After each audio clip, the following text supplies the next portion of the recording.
On February 11, 2017, at California's Oroville Dam, spillway gates operated precisely as designed. Water discharged at controlled rates through engineered channels built to withstand calculated hydraulic forces. Flow velocities matched design specifications. Concrete aprons distributed energy loads according to engineering principles established decades earlier. The spillway performed its primary function, moving water safely from reservoir to river. Yet within hours, evacuation orders would force 180,000 residents from their homes. The threat emerged not from dam failure, but from the spillway system itself, specifically from processes occurring beneath the concrete surface where water had found pathways that engineering calculations had not anticipated. The Oroville spillway had been constructed according to standard practices, concrete slabs placed over prepared bedrock, with drainage systems designed to relieve uplift pressures. These design assumptions, that subsurface drainage would remain functional, that bedrock preparation would prevent infiltration, that hydraulic forces would remain confined to surface channels, had governed construction decisions and operational protocols for 50 years. But spillway concrete, like all infrastructure, ages. Joints develop microscopic separations. Drainage systems accumulate sediment. Water, under pressure and given sufficient time, exploits every available pathway. When spillway discharge reached levels not seen since construction, water behavior departed from the controlled, surface flow that designers had modeled. The evacuation was ordered not because the dam would fail, but because water had begun rewriting the rules that governed spillway performance. How does infrastructure designed to prevent disaster become the mechanism that triggers it?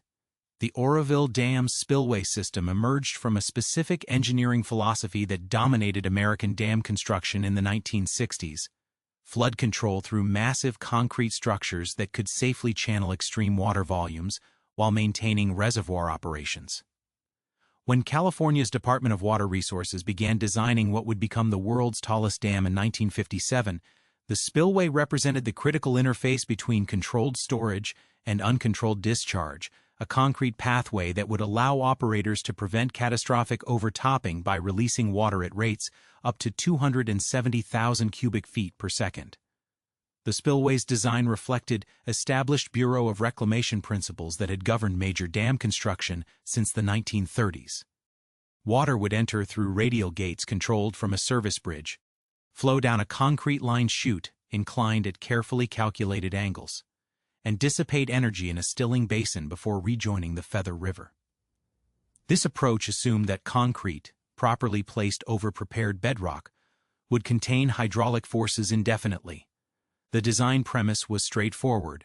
Water would remain on the surface of the spillway, following predetermined flow paths, with any uplift pressures safely relieved through engineered drainage systems embedded within the concrete structure.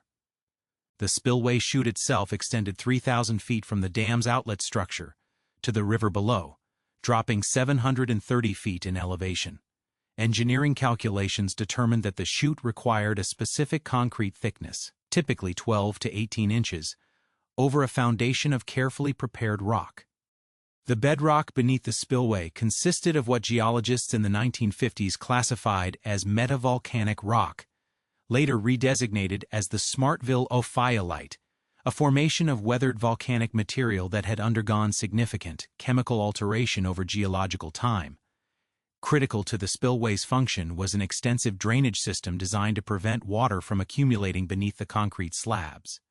Herringbone patterns of terracotta drain pipes were embedded within the spillway structure, positioned just 5 to 6 inches below the concrete surface. These drains served a dual purpose. They prevented uplift pressures from developing under the concrete during spillway operation, and they provided a pathway for any water that might penetrate the concrete surface to exit safely without compromising structural integrity. The design assumed several conditions that would prove critical to understanding the 2017 failure. First, engineers expected that the concrete-to-bedrock interface would remain watertight, preventing significant subsurface water infiltration. Second, the embedded drainage system was expected to function indefinitely, providing reliable pressure relief throughout the spillway's operational life. Third, the underlying bedrock was assumed to be sufficiently competent to support the concrete structure without degradation, despite geological evidence indicating the presence of weathered rock layers, or saprolite, in the spillway foundation area. Spillway operations were governed by precise hydraulic calculations that determined safe discharge rates based on reservoir levels and downstream channel capacity. Operators relied on established protocols that prioritized gradual water releases to prevent sudden flow increases that might damage downstream infrastructure or endanger river communities. The spillway gates could be operated individually or in combination, allowing operators to fine-tune discharge rates based on hydrologic conditions and flood control requirements. The operational philosophy emphasized predictability and control. Spillway flows were expected to behave according to well-understood hydraulic principles, with water velocities, depths, and energy dissipation occurring within calculated parameters. This predictability was essential for safe operation, as spillway discharge directly affected river levels, power generation at downstream facilities, and flood protection for communities throughout the Feather River Basin. During normal operations, the spillway remained dry except during flood control releases or scheduled maintenance flows. This design choice reflected standard practice for flood control spillways, where structures remained inactive for extended periods between high water events. The assumption was that concrete structures could withstand both wet-dry cycling and the thermal stresses associated with intermittent use without significant degradation. The spillway's auxiliary components included a separate emergency spillway, designed to operate only during extreme flood events when the main spillway reached capacity. This ungated structure consisted of a concrete weir that would allow water to flow over natural hillside terrain in a controlled manner. The emergency spillway represented a backup system, designed to prevent dam overtopping by providing an additional discharge pathway that could handle flows exceeding the main spillway's design capacity. Instrumentation for monitoring spillway performance focused primarily on hydraulic parameters, flow rates, water levels, and gate positions. The system included limited provisions for monitoring the structural condition of the spillway chute itself. This instrumentation philosophy reflected the prevailing assumption that properly constructed concrete would perform reliably for the structure's design life without requiring continuous structural monitoring. The spillway design incorporated safety factors intended to accommodate uncertainties in hydraulic loading, concrete performance, and foundation conditions. These factors were based on engineering judgment and experience with similar structures, rather than on comprehensive testing of the specific materials and conditions at Oroville. The safety margins were considered adequate for the range of operating conditions anticipated during the spillway's design life. However, the design process occurred before modern understanding of several critical factors that would later prove relevant to spillway performance. In the 1960s, engineers had limited knowledge of alkali aggregate reactions in concrete, the long-term effects of wet-dry cycling on concrete durability, and the behavior of drainage systems subjected to decades of sediment infiltration. The design also preceded current understanding of how weathered volcanic rocks respond to sustained hydraulic loading and thermal cycling. The spillway's construction occurred between 1965 and 1968, during a period of unprecedented dam building activity in California. Quality control procedures followed established practices, with periodic testing of concrete strength and inspection of reinforcement placement. However, construction documentation from this period reveals limited attention to the long-term performance of embedded drainage systems or the detailed characterization of foundation rock properties below the prepared surface. The completed spillway represented state-of-the-art flood control engineering for its time, incorporating established design principles and construction techniques that had proven successful at numerous other facilities. The structure met all applicable design standards and regulatory requirements, with approval from multiple engineering review boards and consulting panels assembled specifically for the Oroville project. This design framework created the operational environment that would govern spillway performance for nearly 5 decades. Operators would make decisions based on hydraulic calculations that assumed structural integrity, while structural engineers would evaluate performance based on hydraulic loading assumptions that assumed predictable flow characteristics. The spillway system represented a carefully balanced engineering solution that depended on the continued validity of fundamental assumptions about concrete durability, foundation stability, and drainage system performance. The implications of these design assumptions would not become apparent until February 2017, when prolonged spillway operation under conditions not encountered since the structure's completion would reveal the gap between design intent and physical reality. The spillway had been designed to handle water. It had not been designed to reveal what time, weather, and accumulated wear had done to the hidden infrastructure that made safe water handling possible. The spillway system that operators inherited in 1968 contained vulnerabilities that would remain hidden for decades, embedded within design choices and maintenance practices that appeared entirely reasonable at the time of implementation. These latent conditions did not represent failures of engineering judgment, but rather the inevitable accumulation of small compromises and unexamined assumptions that would eventually align to create pathways for catastrophic failure. The most significant latent condition involved the spillway's drainage system, which had been installed during construction with terracotta pipes positioned just inches below the concrete surface. These pipes, arranged in herringbone patterns throughout the chute, were designed to intercept any water that might penetrate the concrete and channel it safely away from the structure. However, the drainage system's effectiveness depended on maintaining clear flow paths over operational timeframes that exceeded the experience base of any existing spillway. By the 1980s, routine inspections began documenting evidence of drainage system degradation. Sediment infiltration had partially blocked some drain outlets, reducing the system's capacity to relieve uplift pressures. More concerning, chemical analysis revealed that some terracotta pipes were experiencing material degradation due to prolonged exposure to alkaline conditions created by concrete chemistry. The pipes were slowly dissolving, creating void spaces within the spillway structure that operators could not directly observe. This drainage system deterioration created a hidden vulnerability that contradicted fundamental design assumptions. Engineers had calculated spillway safety factors based on the assumption that uplift pressures would be reliably relieved through functional drainage. As drainage capacity decreased, the actual safety margins were being eroded in ways that could not be detected through surface inspection or standard hydraulic monitoring.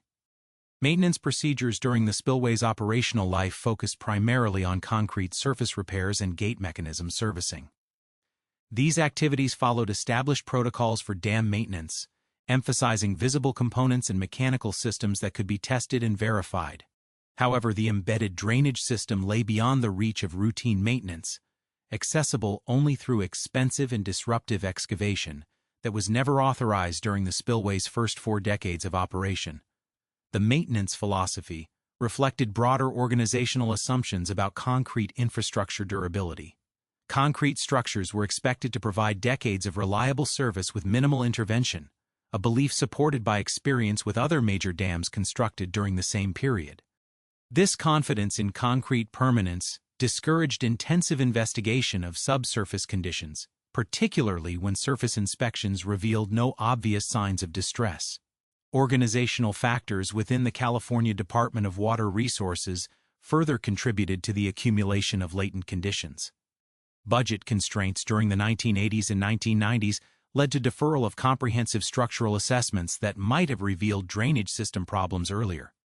Engineering staff turnover meant that institutional knowledge about construction details and early operational experience was gradually lost, replaced by procedural compliance that emphasized routine inspections over fundamental system evaluation. The regulatory environment also shaped maintenance priorities in ways that inadvertently masked emerging problems. Federal guidelines for dam safety focused primarily on structural stability and flood control performance, with less emphasis on the detailed condition of auxiliary systems like spillway drainage. Compliance inspections verified that the spillway could discharge required flow volumes and that concrete surfaces showed no obvious cracking, but they did not mandate investigation of subsurface infrastructure condition. Training protocols for spillway operators emphasized hydraulic control and flood management procedures, with limited attention to recognizing early signs of structural deterioration. Operators learned to monitor water levels, gate positions, and discharge rates, but they received minimal guidance on identifying conditions that might indicate underlying structural problems. This training approach reflected the design assumption that structural components would remain stable throughout the spillway's operational life.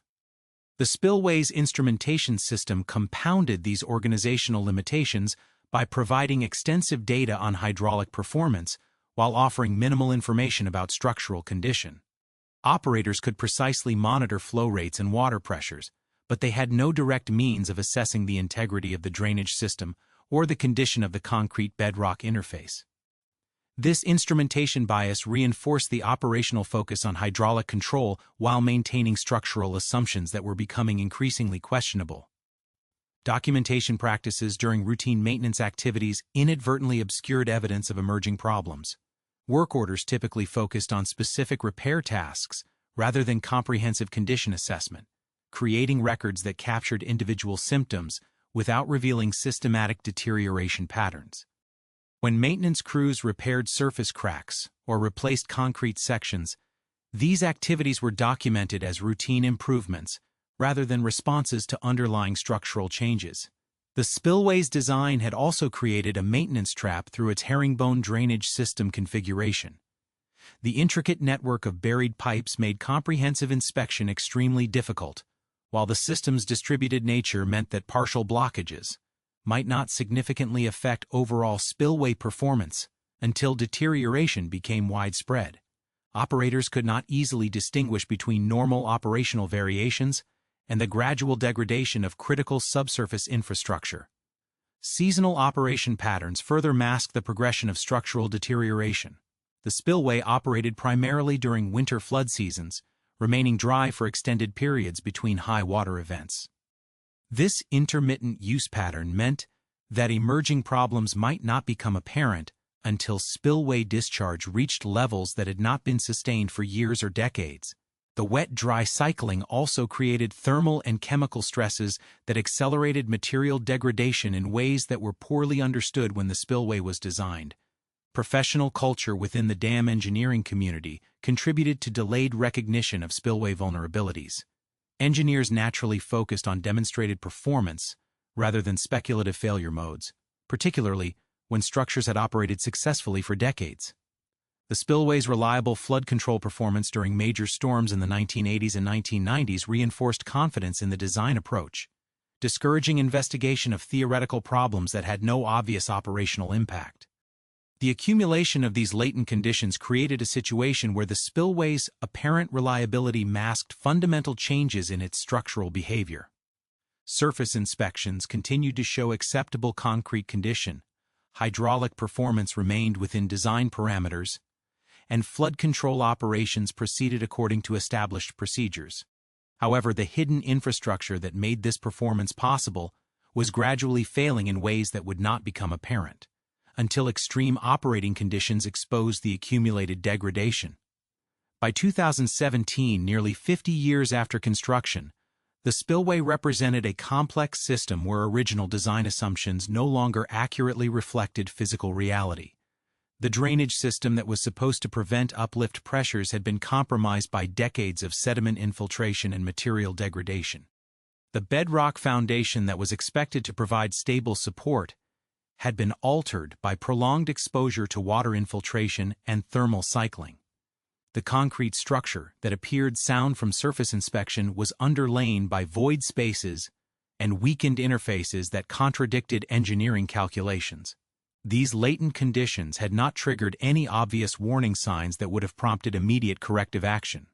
The spillway continued to perform its primary function of discharging flood flows, and routine inspections found no evidence of imminent failure. The hidden deterioration was only detectable through comprehensive subsurface investigation that had never been undertaken, due to cost considerations and confidence in the original design. The stage was set for a failure mode that would combine hydraulic forces with structural vulnerabilities in ways that the original design had not anticipated.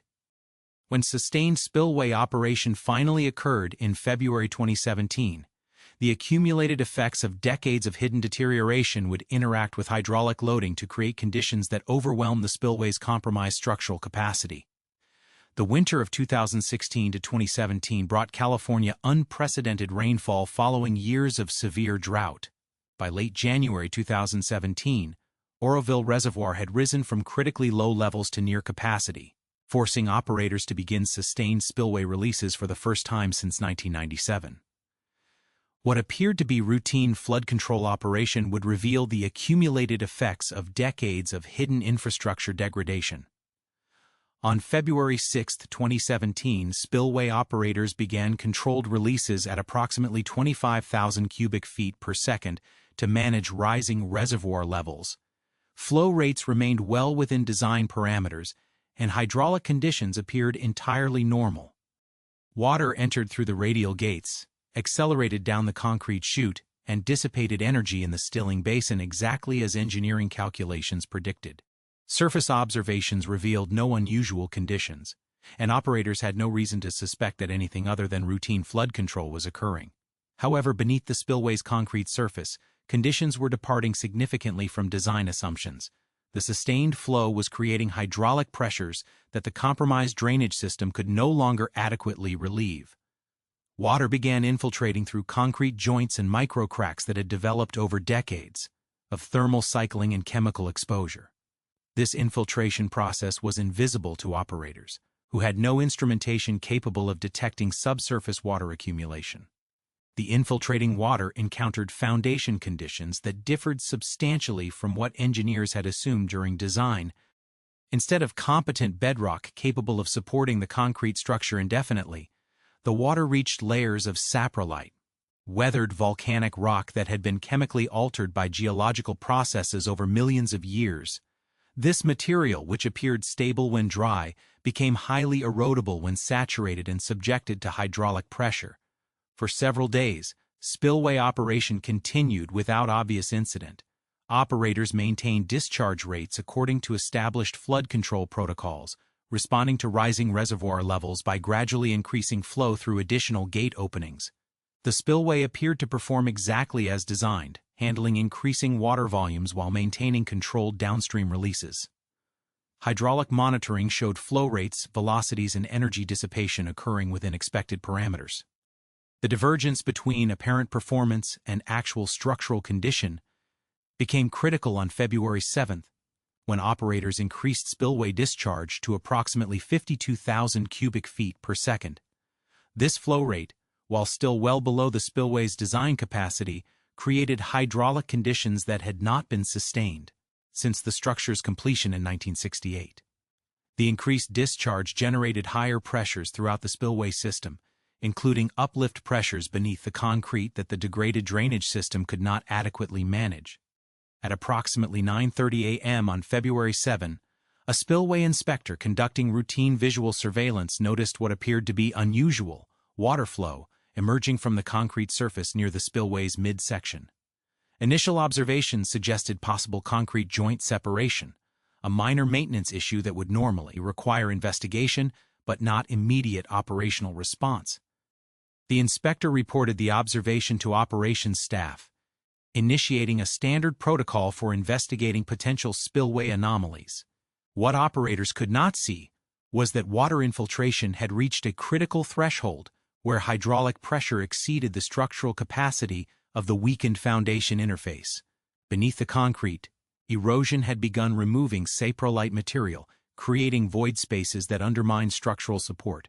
The visible water emergence represented overflow from a much larger subsurface erosion process that was rapidly expanding beyond the reach of surface observation. Operations staff initially attempted to assess the situation using standard visual inspection procedures, examining the spillway surface for obvious signs of structural distress. These inspections, conducted while water continued flowing at 52,000 cubic feet per second, revealed concrete surface irregularities but provided no direct information about subsurface conditions. The limitation of surface-based assessment became apparent as operators tried to evaluate whether continued spillway operation posed immediate safety risks. The critical decision point occurred when operations managers faced a fundamental choice: continue spillway operation to maintain reservoir control, or shut down the spillway to investigate the observed anomaly. This decision required evaluating competing risks with limited information about actual spillway condition. Continuing operation might worsen whatever structural problem was developing, but shutting down the spillway would force reservoir levels higher, potentially requiring use of the untested emergency spillway. At 11:55 a.m. on February 7th, operators made the decision to shut down the main spillway to allow detailed inspection of the observed anomaly. This decision reflected prudent caution based on available information, but it also initiated a sequence of events that would reveal the full extent of infrastructure deterioration. When spillway flow ceased, the true scale of subsurface erosion became visible for the first time. The sudden cessation of water flow exposed a massive crater where concrete had been undermined and foundation material had been eroded away. The crater extended approximately 300 feet in length and 170 feet in width, reaching depths of up to 40 feet below the original spillway surface. The scale of the erosion indicated that subsurface deterioration had been progressing for some time before becoming visible, hidden by the flowing water that had masked the developing cavity. More alarming was the discovery that the erosion had extended well beyond the concrete spillway structure itself, penetrating deep into the hillside that supported the spillway chute. The eroded material included not only saprolite foundation layers, but also structural fill that had been placed during original construction. This extensive erosion suggested that the spillway's structural integrity had been fundamentally compromised in ways that could not be quickly repaired. The crater's configuration revealed the mechanism of failure with stark clarity. Water infiltration through degraded concrete joints had reached the saprolite foundation, where sustained hydraulic pressure had initiated progressive erosion. The compromised drainage system had been unable to intercept this infiltration, allowing water to accumulate at the concrete bedrock interface where it generated uplift pressures that exceeded structural capacity. Once erosion began, the flowing water accelerated the process by removing material and creating increasingly large void spaces beneath the concrete. Inspection of the exposed crater also revealed evidence that the failure process had been developing gradually, rather than occurring suddenly.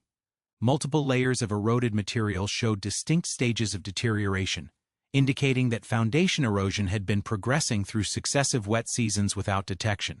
The final catastrophic exposure represented the culmination of a process that had been undermining spillway integrity for an extended period. The implications of this discovery extended far beyond the immediate structural damage. The spillway failure had occurred during relatively modest flood conditions, at flow rates representing only a fraction of the structure's design capacity. This suggested that the spillway's actual structural capacity had been reduced far below design assumptions through the accumulated effects of infrastructure degradation. More critically, the failure had developed without triggering any of the monitoring systems or visual indicators that operators relied upon to assess spillway condition. Operations staff now confronted a situation that had not been anticipated in any emergency procedure. The main spillway was structurally compromised and could not safely operate, but reservoir levels continued rising due to ongoing storm inflows. The emergency spillway, which had never been used and was not designed for sustained operation, represented the only remaining option for reservoir control. However, activating the emergency spillway would create new risks, as this auxiliary system had its own limitations and potential failure modes. The divergence between operator expectations and physical reality was now complete.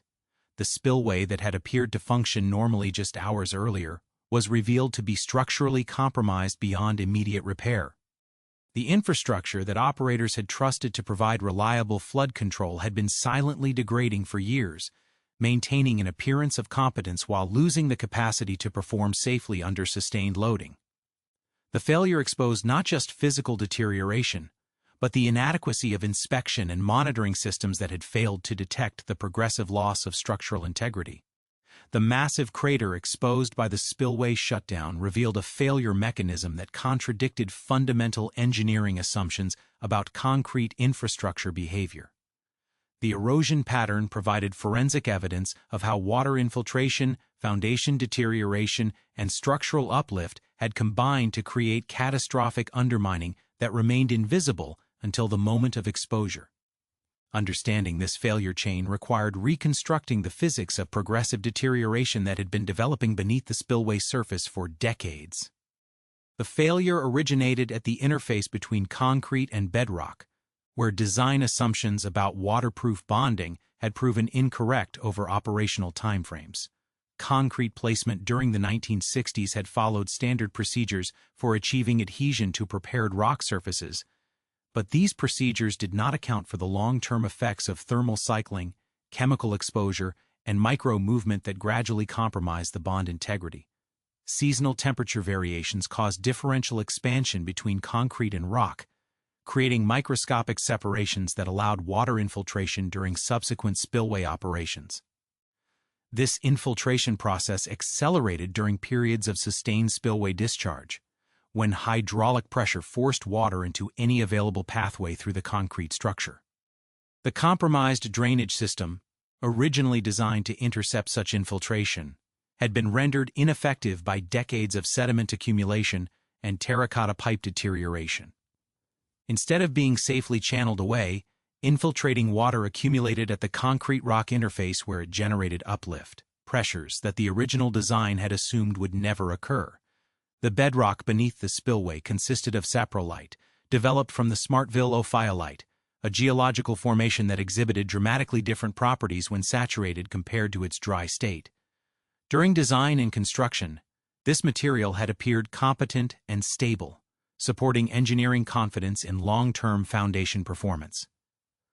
However, when subjected to sustained hydraulic pressure from accumulated infiltration, the saprolite became highly erodible, losing structural integrity through chemical dissolution and particle transport. The erosion mechanism followed a predictable progression once critical conditions were established. Water infiltration created hydraulic pressure at the concrete saprolite interface, initially causing minor material displacement in the most chemically altered zones. As small amounts of saprolite were removed, the resulting void spaces allowed greater water accumulation, which increased hydraulic pressure and accelerated erosion rates. This positive feedback process continued beneath the concrete surface, creating progressively larger cavities that undermined structural support. The concrete structure above this developing erosion initially maintained its structural integrity through beam action, spanning across void spaces without obvious surface distress. However, as erosion expanded both laterally and vertically, the unsupported concrete spans exceeded their structural capacity. The final crater formation occurred when concrete slabs, no longer adequately supported by underlying foundation, collapsed into the eroded cavity beneath. Forensic analysis of the exposed crater revealed multiple generations of erosion activity, indicating that the failure process had been episodic rather than continuous. Different layers of eroded material showed distinct characteristics corresponding to various spillway operations over the structure's operational history. Earlier erosion events had removed chemically altered saprolite, while more recent activity had penetrated deeper into more competent rock layers as hydraulic pressure increased with accumulated void volume. The crater's asymmetric configuration provided additional evidence of how water flow patterns had influenced erosion development. The upstream end of the crater showed deeper excavation where hydraulic pressure was highest, while the downstream extent followed natural drainage patterns in the underlying rock structure. This erosion pattern confirmed that subsurface water movement had been controlled by geological features that were not fully characterized during original design investigations.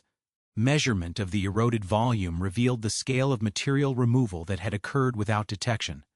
Approximately 1.5 million cubic feet of foundation material had been removed from beneath the spillway structure, creating void spaces that extended up to 180 feet beyond the original concrete edges.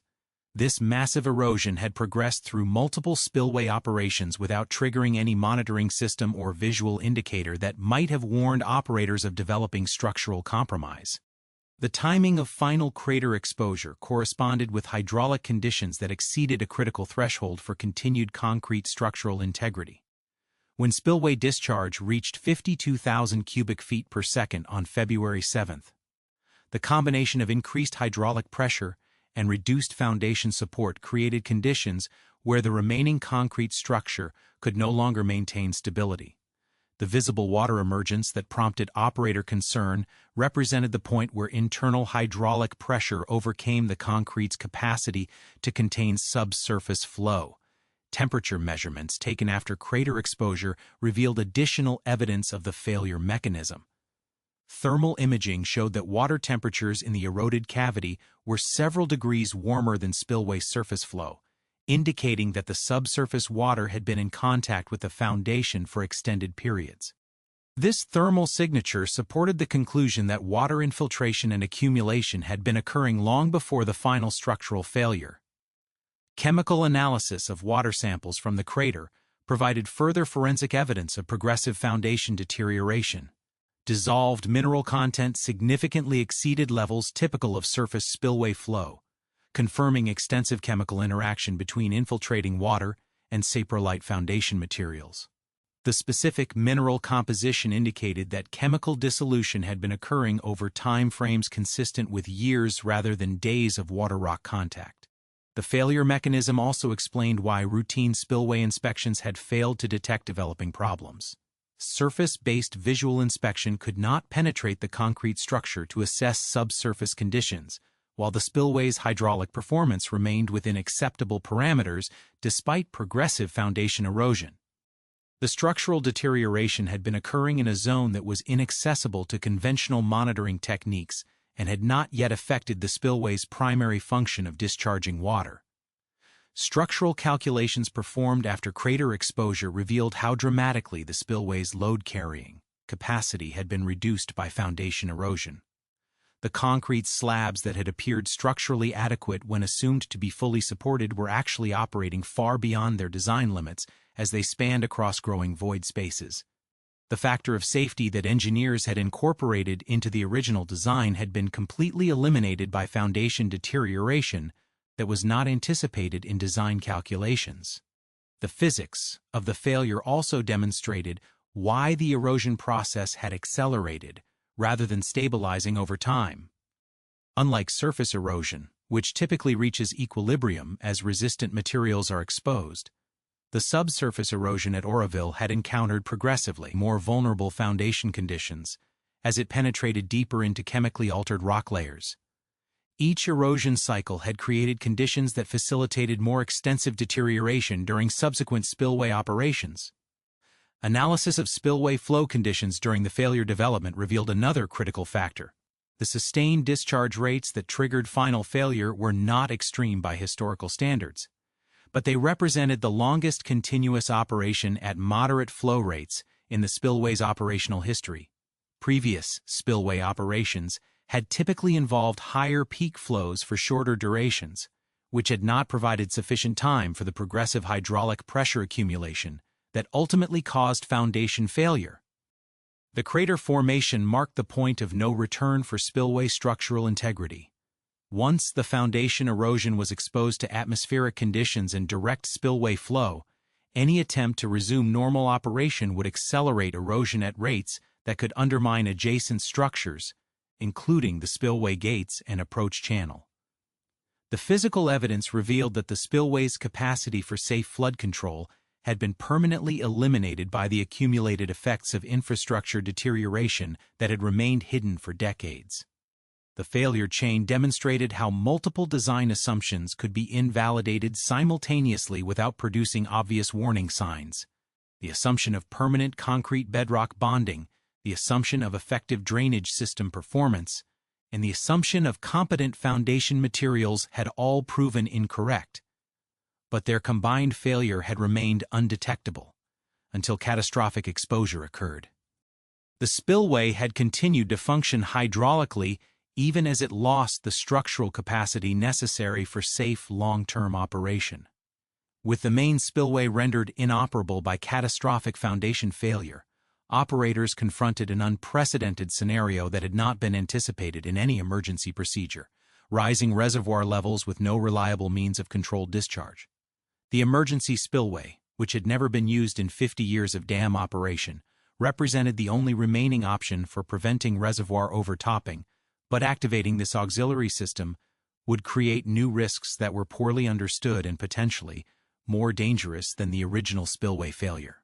The emergency spillway consisted of an ungated concrete weir designed to allow automatic overflow when reservoir levels reached elevation 901 feet, approximately 50 feet below the dam's crest.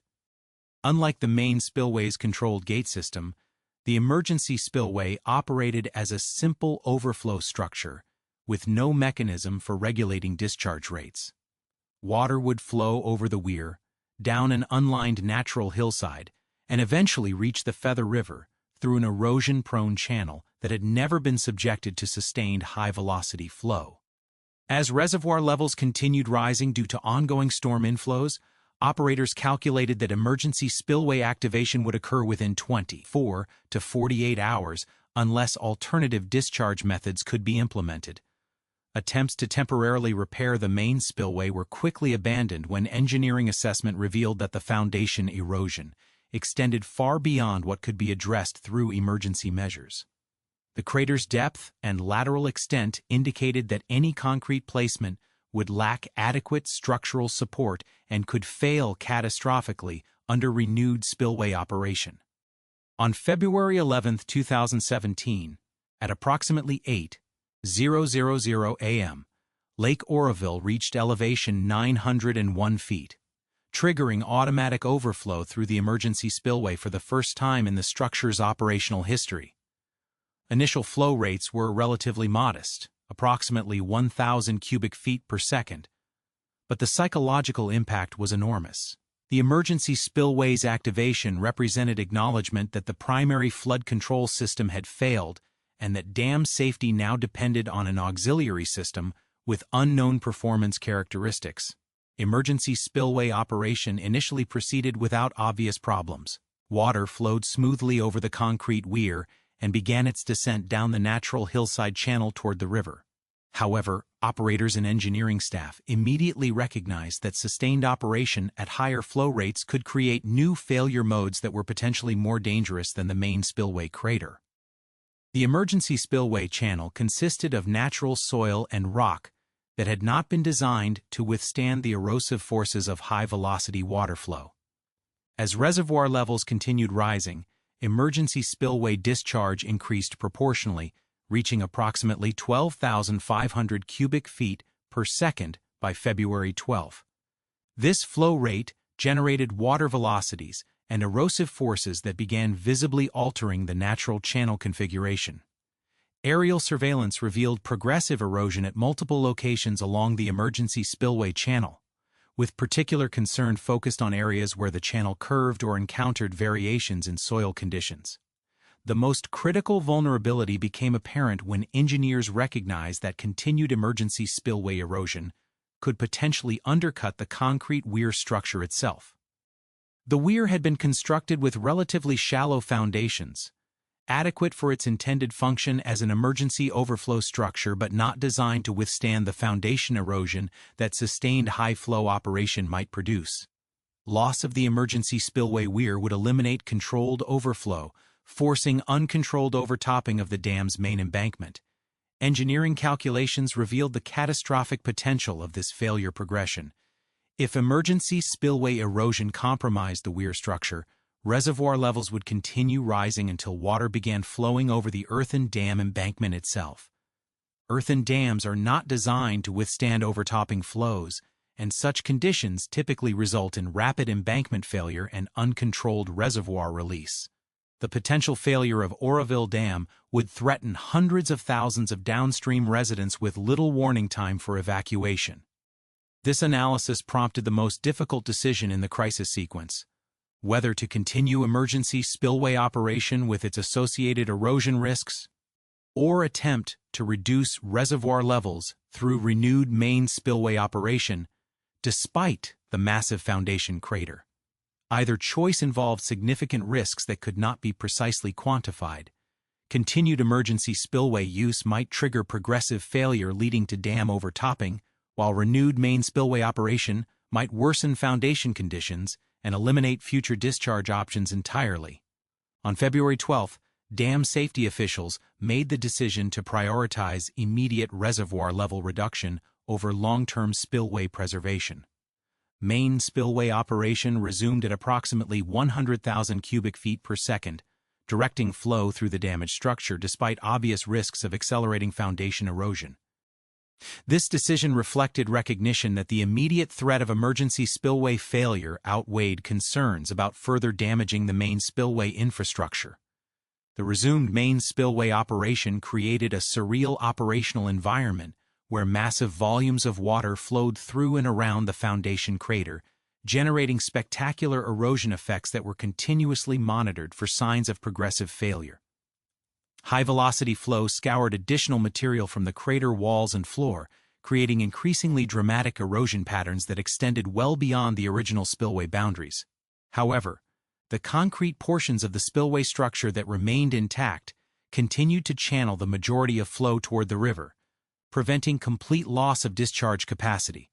Monitoring systems during this emergency operation focused intensively on detecting any change in spillway performance that might indicate imminent structural collapse. Flow measurements, visual observation, and photographic documentation were conducted continuously to track erosion progression and identify potential failure indicators.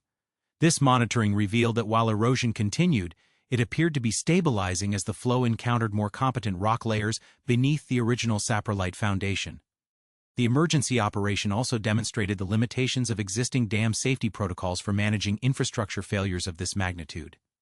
Standard emergency procedures assumed that primary spillway systems would either function normally or fail completely, with emergency spillways providing reliable backup discharge capacity. The Oroville situation involved partial failure of the main spillway combined with questionable reliability of the emergency system, creating a scenario that existing protocols had not anticipated.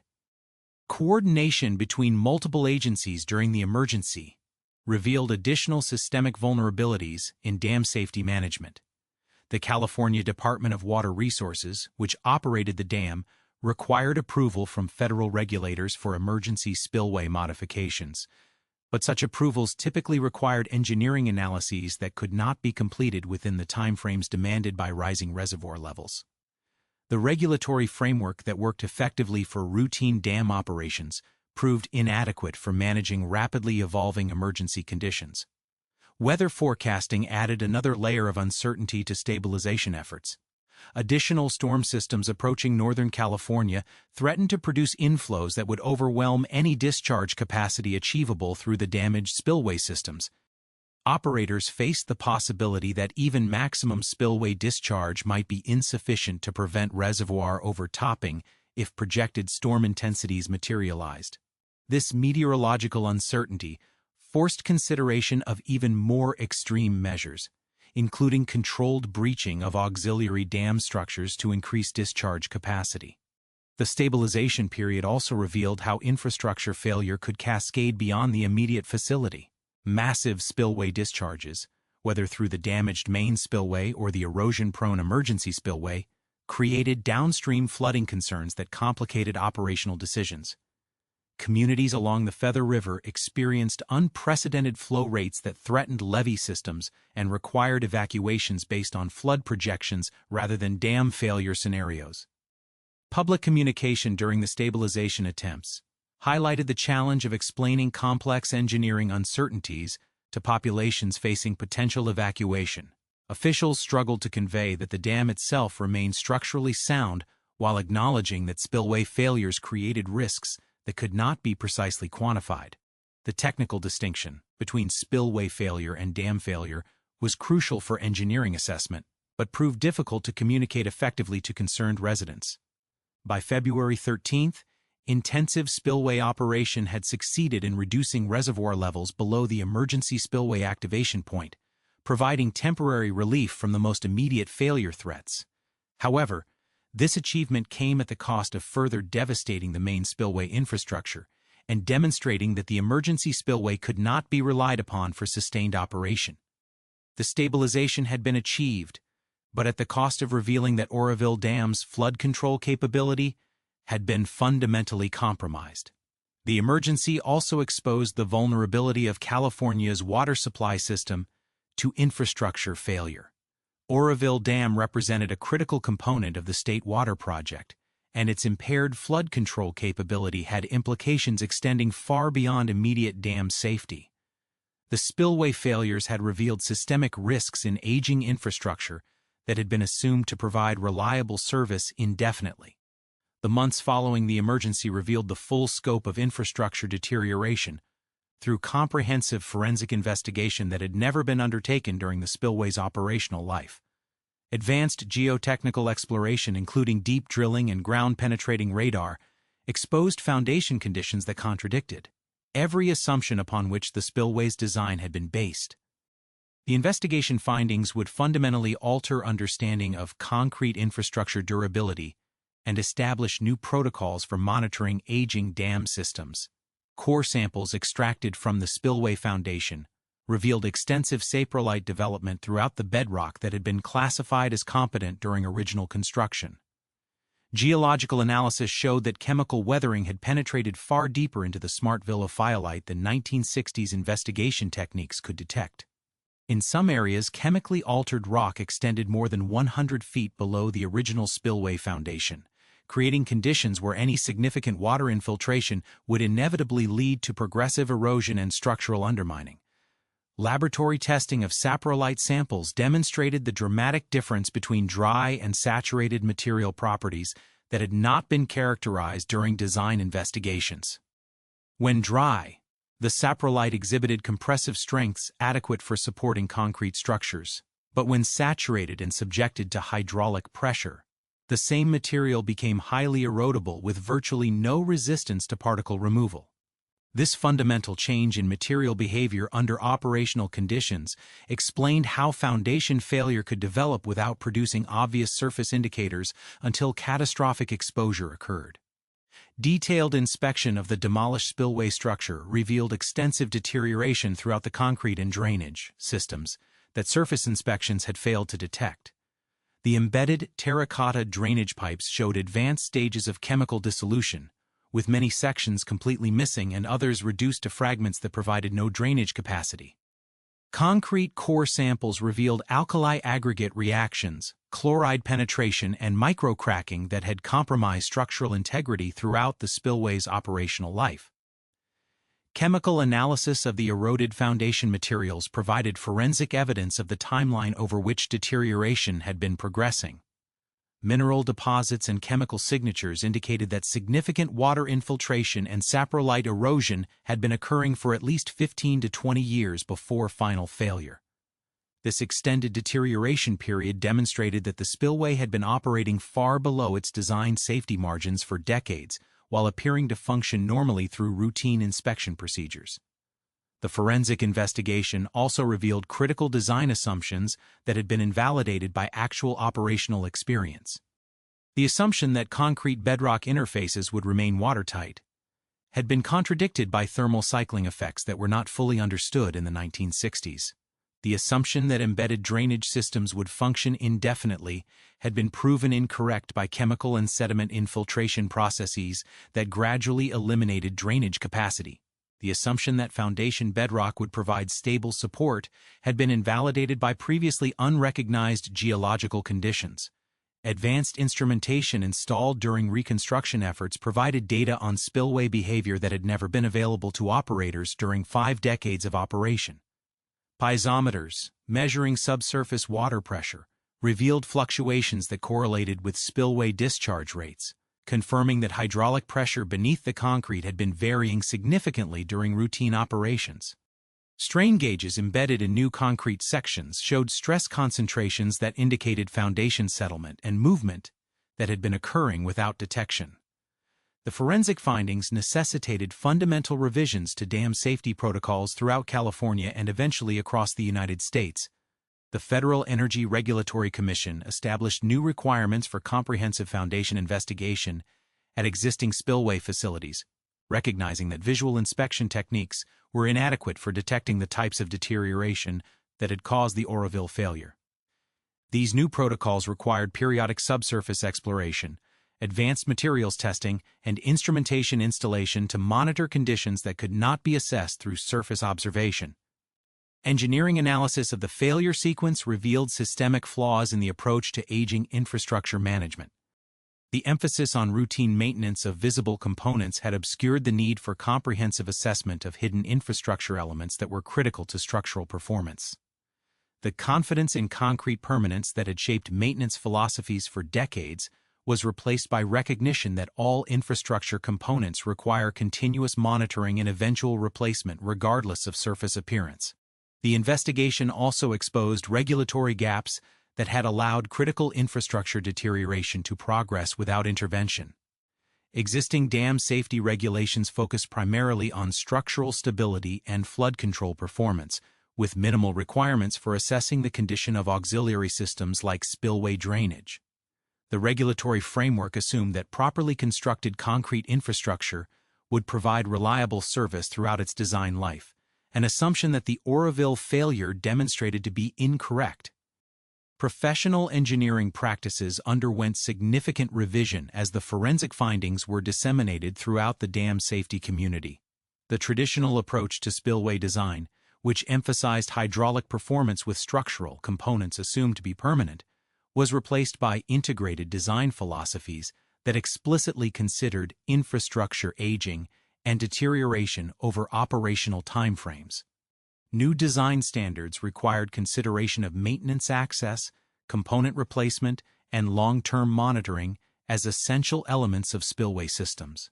The economic implications of the forensic findings extended far beyond the immediate costs of Oroville reconstruction. Analysis revealed that similar vulnerabilities likely existed at numerous other dam facilities constructed during the same era, using similar design approaches and materials. The need for comprehensive infrastructure assessment and potential reconstruction at multiple facilities represented investment requirements that had not been anticipated in long-term water management planning. Reconstruction of the Oroville spillway incorporated lessons learned from the failure investigation, but also revealed the complexity of applying new knowledge to existing infrastructure systems. The new spillway design included extensive foundation treatment, redundant drainage systems, comprehensive instrumentation, and construction techniques that address the specific failure modes identified through forensic analysis. However, integration of these improvements with existing dam infrastructure required engineering solutions that had no precedent in conventional practice. The reconstructed spillway began operation in 2019, incorporating monitoring systems that provided real-time data on foundation conditions, drainage system performance, and structural behavior. This instrumentation revealed spillway behavior characteristics that had been invisible to operators for decades, including seasonal variations in foundation pressure, thermal effects on structural performance, and the gradual evolution of concrete properties under operational loading. The data confirmed that spillway systems were far more dynamic than original design assumptions had recognized. Long-term monitoring of the reconstructed facility provided validation of forensic conclusions about the original failure mechanism. Instrumentation data showed that even with improved foundation treatment and drainage systems, spillway operations created subsurface pressure variations and material stresses that required continuous monitoring to ensure safe performance. The monitoring confirmed that spillway safety depended on active management of infrastructure condition rather than passive reliance on structural permanence. The Oroville investigation ultimately demonstrated that infrastructure failure had not resulted from negligence, inadequate maintenance, or design error within the context of 1960s engineering practice. Instead, the failure represented the inevitable consequence of operating complex infrastructure beyond the timeframes and conditions for which fundamental design assumptions remained valid. The spillway had been designed according to established engineering principles that proved inadequate for managing infrastructure aging over operational periods that exceeded the experience base of any previous facility. The systemic lesson extended beyond spillway engineering to encompass broader principles of infrastructure management in aging systems. The investigation revealed that infrastructure reliability could not be maintained through routine inspection and maintenance alone, but required comprehensive assessment of hidden components, continuous monitoring of performance parameters, and periodic reconstruction based on evolving understanding of material behavior and system performance. The forensic evidence established that the Oroville spillway failure was not an isolated incident, but rather a preview of challenges that would increasingly confront aging infrastructure systems throughout the United States. The investigation findings provided a framework for identifying and addressing similar vulnerabilities before they resulted in emergency conditions, but also revealed the magnitude of investment required to maintain infrastructure reliability in systems that had been assumed to provide permanent service. The concrete monolith at Oroville, the tallest dam in the United States, never cracked, never shifted, never came close to collapse. Its core assumptions held. Its embankment resisted the rising reservoir exactly as designed. From a distance, the structure that symbolized California's water security appeared calm, immovable, almost indifferent to the chaos unfolding around it. And yet, on February 12, 2017, nearly 180,000 people were told to leave their homes. They fled not because the dam was failing, but because the system built to protect the dam had quietly lost its authority over water. The evacuation order marked the moment when engineering certainty gave way to uncertainty, when officials could no longer guarantee that the remaining barriers between a full reservoir and downstream communities would hold. That uncertainty did not emerge from a single crack or dramatic rupture. It emerged from erosion measured in inches, hidden beneath concrete for decades, progressing without alarms, without sensors, without anyone seeing it happen. What forced the evacuation was not a flood, but the realization that water had been operating under different rules than engineers believed. For 50 years, Oroville's main spillway embodied control. Gates opened. Water flowed. Calculations held. Each successful operation reinforced confidence that the structure behaved exactly as it always had. Even as materials aged, even as drainage systems degraded, even as foundations quietly changed beneath the surface, the spillway continued to perform its visible function. It moved water downhill. That visible success concealed a deeper truth. Infrastructure does not fail when it stops working. It fails when it keeps working while its margins disappear. By the time operators saw water erupt from the spillway surface on February 7th, the system had already crossed a threshold. The tiny pathways beneath the concrete, microcracks, dissolved drains, eroded saprolite, had connected into a continuous network. Water no longer needed permission to move where it wanted. Pressure no longer dissipated where engineers intended. The spillway was still discharging water, but it was no longer governing it. The crater that emerged when flows stopped was not a sudden wound. It was an archaeological cross-section of neglected time. Each layer of eroded material recorded a season when assumptions went unchallenged. Each void beneath the slabs marked a year when drainage quietly failed. The spillway had not betrayed its designers. It had simply outlived the certainty of their premises. When the emergency spillway began flowing for the first time in history, the illusion of redundancy collapsed. What was meant to be a last resort overflow became the front line, and almost immediately, it too began to erode. Hillsides peeled back, channels deepened. Engineers watched as water started carving its own geometry into terrain that had never been hardened, never instrumented, never truly tested. That was the moment the evacuation became unavoidable. Because if erosion reached the emergency spillway weir, if water undermined that shallow foundation, there would be no spillway left at all. The next path downhill would be over the dam itself, and earthen dams do not forgive overtopping. They unravel. So officials made the call. Sirens sounded, highways filled, towns emptied, not because disaster had arrived, but because no one could say with confidence where the next inch of erosion would occur, or how fast it would propagate once it did. The evacuation was the price of epistemic failure, the cost of not knowing what was happening beneath. The surface of a system assumed to be stable. In the months that followed, forensic investigation rewrote the story of Oroville. The failure was no longer framed as an anomaly or a freak event, but as an exposure. It revealed what happens when infrastructure is treated as static in a world governed by slow chemistry, thermal cycling, sediment, and time. The spillway had been designed to control floods. It was never designed to reveal its own aging. That distinction matters, because Oroville was not unique. Its materials, drainage philosophy, foundation assumptions, and inspection regimes mirrored those of dozens of large dams built in the mid-20th century. The same confidence in concrete permanence. The same reliance on buried systems that could not be seen or maintained.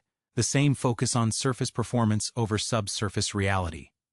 What failed at Oroville was not concrete strength or hydraulic capacity, it was visibility. The reconstruction did more than replace a spillway. It embedded a new philosophy. Foundations were overbuilt. Drainage was redundant. Instrumentation was continuous. The structure no longer merely carried water, it reported on itself. Pressure, movement, seepage, temperature, all became measurable, observable, actionable. The rebuilt spillway does not promise permanence, it promises awareness. And that is the real lesson of February 2017. Modern infrastructure cannot be trusted to remain safe simply because it has always worked. Time does not announce when it invalidates old assumptions. Water does not respect design intent, and failure does not always begin where engineers are looking. Sometimes, disaster is triggered by something almost absurdly small, a hidden erosion channel beneath concrete, expanding silently until the moment arrives when control is no longer assured. At Oroville, a tiny unseen process beneath a spillway forced 180,000 people to flee, not because the dam failed, but because certainty did. And in that evacuation lies a warning far larger than the crater itself: infrastructure that cannot be seen, cannot be monitored, and cannot be questioned will eventually decide its own terms of failure. The question is never whether water will find a way. The question is whether we will see it in time.